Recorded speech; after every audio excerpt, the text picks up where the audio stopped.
Yes, Michelle Bachmann, it was a very disappointing night. She could see it coming. The day before the caucuses, she said she might need a miracle. 5% in a state where she was born simply wasn't enough. And you didn't hear, often in these things, you'll get cat calls from people in the audience, you know, calling out for the candidate to stay, not to go. There wasn't any of that. It was quite a subdued atmosphere, as Michelle Bachmann said, that she was going to suspend her campaign, saying also that she would continue to fight against President Obama's agenda. For his part, Mitt Romney, an 8-vote victory is squeaky tight.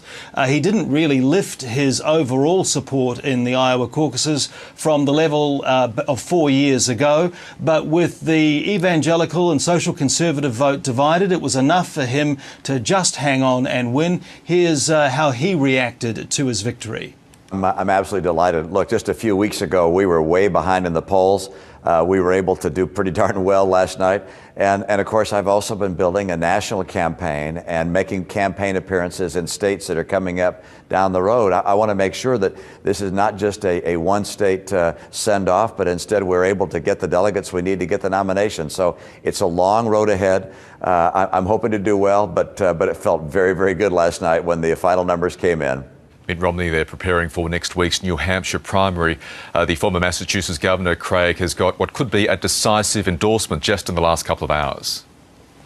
Yes, he has. His 2008 rival, John McCain, as you would well know, quite extraordinary that these two men who were bitter competitors last time round were sharing the stage at a town hall meeting. John McCain coming out in no uncertain terms endorsing Mitt Romney, which is perhaps another sign that even though it was the narrowest of wins in Iowa, he's got a strong advantage heading into New Hampshire, and more of the party establishment seems to be falling in behind the Romney campaign. Here's what John McCain had to say.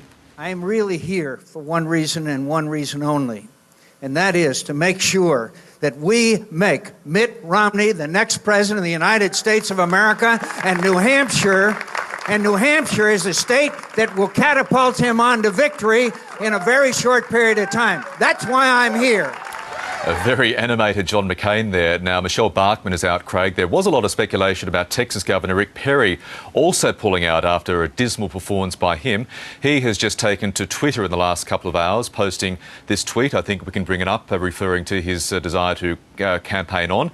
And that tweet reads, "In the next leg of the marathon is the Palmetto State. Here we come, South Carolina." And he's also put up a pretty strange photo of him clad out in lycra with the big political thumbs up sign. I'm trying to be diplomatic here, Craig.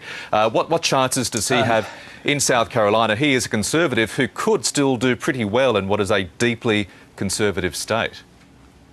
Yeah, the key thing here is pockets. You know, the Texas governor does have deep pockets, even though he spent a lot in Iowa. He certainly underperformed in Iowa. I think that Twitter picture is more about demonstrating that he's vigorous, out there exercising and forward-looking, etc. That's the big question, though, that surrounds the guy who nearly won the Iowa caucuses, Rick Santorum, because he threw everything into Iowa. It was a grassroots campaign. The question now is, beyond New Hampshire, South Carolina, a Bible Belt state, the primary after New Hampshire, can Santorum, can Rick Perry, or can one of the other conservatives really mount a bit of a rearguard action there and try and take away or even stop this growing Romney momentum? That's the big question. It's hard to see Rick Perry continuing on past South Carolina if he doesn't deliver an improved performance, and part of that will be doing a better job in the debates. He's conceded that he's underperformed in the debates, and there are more of those coming up.